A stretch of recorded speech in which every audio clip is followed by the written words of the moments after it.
अब तक हमने देखा काफ्का और शोशिरो आपस में लड़ रहे होते हैं, पर काफ्का शोशिरो की आंखों में धूल झोंककर वहां से भाग जाता है। तभी यहाँ इचिकावा और फुरुहाशी के ठीक होने पर सभी लोग पार्टी कर रहे होते हैं, जहाँ शोशिरो यह अनाउंस करता है कि काफ्का को डिफेंस फोर्स का ऑफिसर बना दिया गया है, जिससे सभी लोग बहुत ज्यादा खुश हो जाते हैं। तब हम यहाँ देखते हैं कुछ काजू आसमान में उड़ रहे होते हैं और एक ह्यूमनाइड काजू उन्हें नीचे उतरने का ऑर्डर देता है। और अब आगे तो यहाँ शोशिरो काजू नंबर 8 की रिपोर्ट पढ़ रहा होता है और कहता है उसके साथ लड़ते हुए मुझे ऐसा लग रहा था जैसे कि वो एक ह्यूमन हो। और उसके बाद एक काजू नंबर 9 है जो कि ह्यूमन की तरह बोल भी सकता है और एक ह्यूमन बनकर घूम रहा है। आखिरकार ये चल क्या रहा है। तब यहाँ काफ्का छत पर खड़े होकर शोशिरो की बातों को याद कर रहा होता है और कहता है अब मुझे उनके भरोसे पर खरा उतरना होगा। तो चलो मैं सोने जाता हूँ क्योंकि सुबह मुझे काम भी करना है। तभी वो देखता है आसमान से बहुत सारे काइजूस हेडक्वार्टर पर गिरने लगते हैं, जिससे वहां पर तबाही मच जाती है और सभी लोगों की नींद टूट जाती है। तो शिशिरो कहता है कंट्रोल रूम, आखिरकार यहाँ चल क्या रहा है। तो कोनोमी कहती है बहुत सारे काइजू बेस के अंदर आ गए हैं, ऐसा लग रहा है जैसे कि उन्होंने आसमान से हम पर हमला कर दिया है। इन सबके फोर्टीट्यूड 6 पॉइंट से ज्यादा है। तब हम देखते हैं कि वहां पर काइजूस तबाही मचाना स्टार्ट कर देते हैं। तब वाइस कैप्टन शोशिरो अपना सूट पहनकर कहते हैं कैप्टन आशिरो बाहर है तो इसलिए अब ऑर्डर मैं दूंगा। जो भी नाइट ड्यूटी पर हैं वो सारे जल्द से जल्द बैटल स्टेशन आए और ऑफ ड्यूटी ऑफिसर्स को भी इसके बारे में बता दिया जाए और बाकी सभी लोग लड़ाई के लिए तैयार हो जाओ। ध्यान रखो हमें जितने हो सके उतने काइजूस को ट्रेनिंग एरिया के अंदर लाना है। यह बहुत अजीब बात है कि हमें बेस के बाहर से कोई भी डैमेज की रिपोर्ट नहीं मिल रही है। तो क्या इसका मतलब इन काइजूस ने जानबूझकर बेस पर हमला किया है। तब काफका कहता है आखिरकार यहाँ पर चल क्या रहा है, पूरा बेस तो आग से घिर चुका है।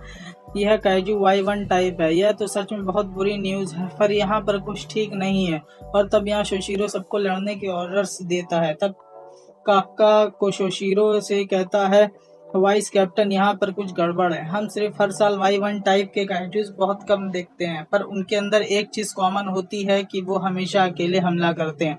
पर ये लोग यहाँ पर ग्रुप में आए हैं, तुमने सही कहा। तो इसका एक ही मतलब है कि यहाँ पर कोई ऐसा है जिसके पास इन्हें कंट्रोल करने की पावर है और वो इतना इंटेलिजेंट है कि उसने हमें अपना टारगेट चुना है। और अब हम देखते हैं वो ह्यूमनाइट काइजू शोशिरो के सामने आ जाता और कहता है क्या तुम इस बेस के सबसे स्ट्रॉन्गेस्ट ह्यूमन हो। तो इसका मतलब यह भी काइजू बोल सकता है कैप्टन इस टाइम यहाँ पर नहीं है तो उनके बाद मैं ही हूँ जो सबसे ताकतवर हूँ। तो अब यह डिसाइड हो चुका है कि तुम मेरे शिकार हो। तब कोनोमी कहती है इस काइजू का फोर्टीट्यूड लेवल 8.3 है, जिसका मतलब ये एक डाई काइजू है। तो शोशिरो कहता है रियो तुम काइजू के खिलाफ इस लड़ाई को कमांड करोगे, हम इन काइजूस को बेस के अंदर ही रखना है ताकि सिविलियंस को कुछ ना हो। और तभी हम देखते हैं कि वो काइजू शोशिरो पर हमला कर देता है। तुमने इसे डॉज कर लिया तो इसका मतलब तुम मेरे शिकार बनने के लिए बिल्कुल काबिल हो। और फिर से शोशिरो पर हमला कर देता है, पर शोशिरो उसके हमले से बच जाता है और कहता है इस काजू को मैं संभाल लूं, चलो अब वक्त हो गया है तुम्हारे मरने का। और तब वो सभी काइजूस को हमला करने का सिग्नल देता है। तो शोशिरो कहता है तो इसका मतलब ये सारे काइजूस इसके ऑर्डर सुन रहे हैं, ये सच में यहाँ पर प्लानिंग करके आए हैं। पर तभी वो काइजू शोशिरो पर हमला कर देता है, पर शोशिरो उसे डॉज करने में कामयाब हो भी अपनी तलवारों को निकाल लेता है। तब वो दोनों लड़ना स्टार्ट कर देते हैं। तो शोशिरो सोचता है कि इसकी स्किन तो काइजू नंबर 8 से भी ज्यादा टफ है। तो यहाँ रियो और उसके टीम दूसरे काइजूस पर फायरिंग करना स्टार्ट कर देते हैं, पर हम देखते हैं उन गोलियों का उन पर कोई असर नहीं होता। तब रॉयल सबको पीछे हटने के लिए कहता है और उन्हें अपनी गोलियों को बदलने के लिए कहता है। तब काफ्का कहता है इन पर सामने से हमला मत करना, तुम लोगों को इनके पीछे से हमला करना चाहिए। ये वही सेम टाइप के काइजूस हैं जो 03 के टाइम रिपोर्ट में लिखे गए थे। तब वो लोग लड़ाई कर रहे होते हैं। तब उनके फ्रंट पर आसानी से हमला किया जा सकता है, पर वहाँ की स्किन बहुत ज़्यादा थिक है तो इसलिए हमें बैक से हमला करना होगा और उनका कोर भी पक्का उनके बैक के करीब होगा। उनके आगे की स्किन थिक होने के कारण उनका वेट ज़्यादा हो जाता है, इसलिए उन्हें बैलेंस करने के लिए उनकी बैक बहुत ज़्यादा थिन होगी। रियू सबको आगे से उनका ध्यान भटकाते हुए पीछे से हमला करने के लिए कहता है। तब यहाँ आयोई और इजुमा एक काइजू से लड़ने चले जाते हैं। यहाँ आयोई काइजू को आगे से ध्यान भटका रहा होता है, इजुमा उसके पीछे चला जाता है, पर जैसे ही उस पर हमला करने लगता है वैसे ही हम देखते हैं कि दूसरा काइजू आकर इजुमा पर हमला कर देता है, पर इजुमा उसके हमले से बच जाता है और सोचता है कि मुझे यकीन नहीं हो रहा है कि काइजूस इकट्ठा काम कर रहे हैं। तब वो सबको इसके बारे में बताने लगते हैं और हम देखते हैं सभी जगह यही हो रहा होता है। तब इज़ुमा सोचता आखिरकार अब हम क्या करें, इस तरह तो हम इनके पीछे से हमला नहीं कर सकते। तब किकोरू कहती है मेरे पास एक और रास्ता है। तब फुरुहाशी कहता है आखिरकार तुम्हारा मतलब क्या है। तब हम देखते हैं कि कुरो भागते हुए काइजू के पास चली जाती है और कहती है अगर हमारे पास कोई और रास्ता नहीं है तो मैं अपनी पावर का यूज़ करके इनके फ्रंट आर्मर तोड़ दूंगी। तब हम एक फ्लैशबैक दिखाया जाता है जहां पर किकोरू को एक कस्टम वेपन दिया जाता है। तब किकोरू कहती है मुझे तो लगा था कि कस्टम वेपन सिर्फ कैप्टन्स को दिए जाते। तो शिशिरो कहता है तुमने सही कहा, पर हमने डिसाइड किया तुम्हारे लिए एक्सेप्शन हो सकती हो। तब मीना कहती है फोर्टिट्यूड लेवल और काइजूस नंबर बढ़ रहे हैं और क्योंकि तुम हमारे बाद इस बेस के तीसरे सबसे पावरफुल ऑफिसर हो तो इसलिए हम तुम्हें मेन फोर्स का पार्ट बना रहे हैं। तो किकुरो अब तुम कैप्टन और वाइस कैप्टन के बाद थर्ड सबसे स्ट्रॉन्गेस्ट वेपन हो। तब अब काइजूस को मारना तुम्हारी जॉब है।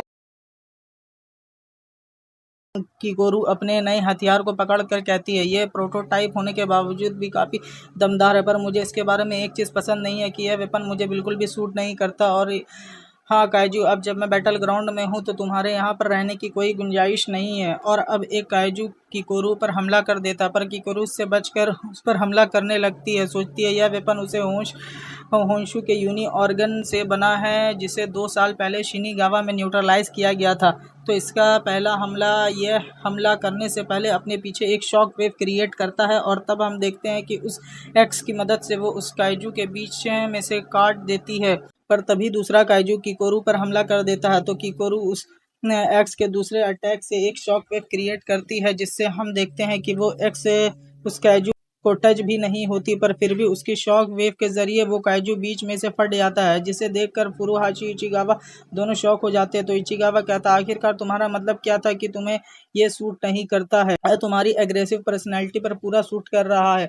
और तब किकोरू देखती है एक काइजू हवा में उड़ रहा होता है। इचिगावा उसे अपने फ्रीजिंग बुलेट से नीचे गिरा देता और कहता है जरा ध्यान रखो किकोरू, ये लोग आसमान से भी हमला कर रहे हैं। और तब वो काइजू फिर से उड़ने की कोशिश करने लगता है पर इचिगावा उसे फिर से फ्रीज कर देता है। तब किकोरू सोचती है मुझे यकीन नहीं हो रहा ये कि ये इतनी स्ट्रॉन्ग काइजू से भी इतनी आसानी से लड़ सकता है। इसने तो मुझे इम्प्रेस कर दिया। तब किकोरू इचिगावा की मदद से उस काइजू का सर काट देती है। कहती है इचिगावा तुम मेरी मदद कर सकते हो, पर यह तभी हो सकता है अगर तुम मेरे लेवल जितना लड़ सको। तो चलो फिर अब लड़ाई के मैदान में दुश्मनों को ढूंढते हैं। तब इजुमु कहता है क्या तुमने ये सुना। तब आयरी कहता है ये दो लोगों की गोरिल्ला स्क्वाड हैं, हम इन दोनों को अपने आप से अलग आगे निकालने नहीं दे सकते, इसलिए हमें भी उन एनिमीज पर पीछे से हमला करना होगा। और तब यहाँ शोशिरो सोचते हैं कि किकोरू अपना काम बहुत अच्छे से कर रही है और अब बस यह काइजू ही बचा है। और तब हम देखते हैं कि वो काइजू शोशिरो पर हमला कर देती है और शोशिरो बार बार उसके हमले से बच रहा होता है और सोचता है यह सिर्फ ताकतवर ही नहीं बल्कि यह इस लड़ाई को एंजॉय भी कर रहा है। और तब वो काइजू फिर से शोशिरो पर हमला कर देता और शोशिरो उसके हमले से बचकर कोनोमी को ट्रेनिंग एरिया के गेट खोलने के लिए कहता है और सोचता है कि ये जिस तरह लड़ाई के मज़े ले रहा है इस तरह के इमोशन तो इसके अंदर होने ही नहीं चाहिए थे। तब वो काइजू उस ट्रेनिंग गेट के अंदर आ जाता है और कहता है जिस तरह तुम लड़ते हो उस तरह बहुत से काइजूस नहीं लड़ सकते, तो इसलिए मैं तुम्हें खाने के लिए और इंतज़ार नहीं कर सकता और जैसे ही मैं तुम्हें खा लूँगा वैसे ही मैं और भी ज़्यादा ताकतवर बन जाऊँगा। और तभी वो शिशिरो पर हमला कर देता है जिससे शोशिरो का दूर जाकर गिरता है, पर हम देखते हैं शोशिरो ने उसका एक हाथ काट दिया होता है। तो शोशिरो कहता है मुझे माफ़ कर देना कोनोमी, यह एक इमरजेंसी है तो इसलिए मैं इस चीज़ की परमिशन नहीं ले रहा हूँ। इस ट्रेनिंग ग्राउंड में बाकी ऑफिसर ज़ख्मी नहीं हो सकते तो इसलिए मैं अपने पूरे पोटेंशियल को यूज़ कर सकता हूँ। और अब हम देखते हैं शोशिरो अपने सूट की 92% पावर को अनलीश कर लेता है और तब हाँ, हम यहाँ देखते हैं एक लड़की नीचे गिर जाती है और उसके ऊपर काइजू हमला करने वाला होता है। तब काफका सोचता है मैं इतनी जल्दी वहाँ तक नहीं पहुँच पाऊँगा, पर अगर मैं अपने पैरों का ट्रांसफॉर्म कर दूँ तो मैं उसे बचा सकता हूँ।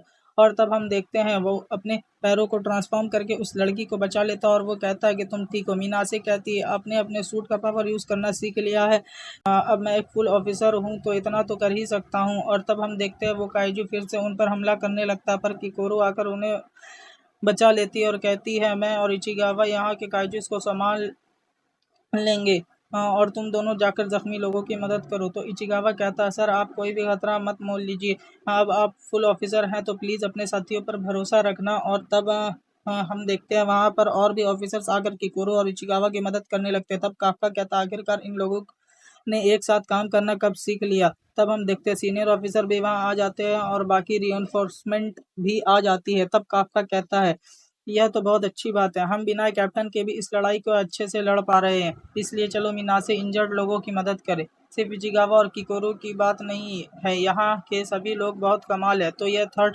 डिवीज़न की असली पावर है। तो यहाँ शोशिरो कहता है, तुमने गलत लोगों से पंगा ले लिया, क्योंकि हम लोग इस लड़ाई को ज़रूर जीतेंगे। और तब वो दोनों फिर से लड़ना स्टार्ट कर देते हैं। तब वो काइजू कहता है, तुम तो वही सेम अटैक यूज़ कर रहे हो जिससे तुमने मेरे एक बाजू काटा था, तो मेरा स्केलेटन के छोटे छोटे गैप्स को टारगेट कर रहे हो, और अब तो इसमें मज़ा भी नहीं आ रहा है। अब जब मुझे समझ आ गया है कि तुम कहाँ पर हमला करने वाले हो, तो तुम्हें हराना मेरे बाएं हाथ का खेल है। पर तभी हम देखते हैं शोशिरो उस काइजू की चेस्ट पर कट मार देता है, और तब जैसे ही वो काइजू फिर से शोशिरो पर हमला करने लगता है, वैसे ही शोशिरो उसकी बाजू काट कर उसके बाकी हिस्सों को भी काट देता है और उसके सिर को भी धड़ से अलग कर देता है। तब वो काइजू कहता है, तो मेरे गैप्स पर अटैक करना बस एक डाइवर्जन था। और तब हम देखते हैं कि काइजू बहुत जल्दी रीजनरेट कर लेता है और वो दोनों अपनी पूरी ताकत से एक दूसरे के साथ लड़ना स्टार्ट कर देते हैं। तभी शोशिरो अपने अटैक से उसकी बाजू को टुकड़े टुकड़े कर देता है और उसकी बैक पर एक कट लगाने के कारण उसका कोर दिखाई देने लगता है। शोशिरो कहता, मैंने जितना सोचा था तुम्हारा कोर तो उससे भी ज़्यादा छोटा है, और उस पर हमला कर देता है, जिससे देखते ही वो बीच में से कट जाता है। तो सभी लोग उस काइजू को हारता हुआ देखकर बहुत खुश हो जाते हैं। तो शोशिरो कहता है, अभी यह ख़त्म नहीं हुआ है। तो यहाँ काफ्का को कुछ महसूस होने लगता है और वो सोचता आखिरकार यहाँ पर चल क्या रहा है, अभी तो मैं ट्रांसफॉर्म भी नहीं हूँ, तो आखिरकार मेरी डिटेक्शन एबिलिटी एक्टिवेट क्यों हो गई, आखिरकार वाइस कैप्टन के साथ चल क्या रहा है।